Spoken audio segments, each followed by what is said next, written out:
হাতে যদি একটুখানি সময় পাই তা চলে যায় আমাদের ওই অ্যাপার্টমেন্টের পাশে বাঁশ বাগান আছে। ওই বাঁশ বাগানে এরকম ছোট ছোট কোরল আছে। এই কোরলগুলো আমি ইচ্ছা করলেই নিয়ে আসতে পারি, তাই যখন খাওয়ার ইচ্ছা হয় তখনই নিয়ে আসি।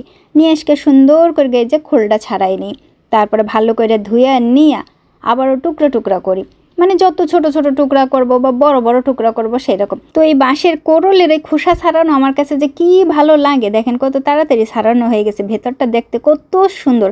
ছোট ছোট টুকরা করে গরম পানি দিয়ে ভালো করে সেদ্ধ করে তেলের ভিতরে বেশ কিছু মশলা দিয়া, তার ভিতরে হলুদ দিয়ে, মানে ঘরে যত মশলা থাকবে একটু ঝাল ঝাল হবে তো, তারপরে সেদ্ধ করা বাঁশগুলা দিয়া, আবার গরুর মাংস আছে, এগুলো হচ্ছে সুজি, হানু, কোরিয়ার হানু আছে বিফ, এই দিয়া ভালো কইরা কষাই নিলাম। একটুখানি পানি দিছিলাম। বাঁশের কোরল খাইতে যে কি মজার টেস্ট। হ্যাঁ, লবণও দিছিলাম স্বাদ মতো অবশ্যই। দেখতে কিন্তু একেবারে বাঁশের মতো, দেখছেন?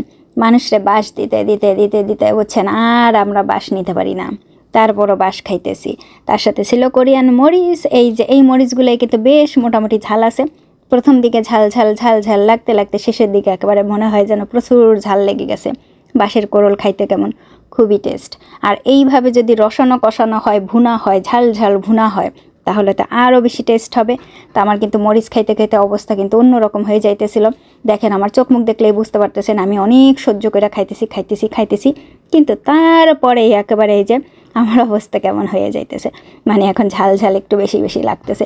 আর এইভাবে ভুনা ভুনা করবেন, বাঁশের কোরল খাবেন অনেক মজা কইরা, দেখবেন অনেক বেশি টেস্ট হয়।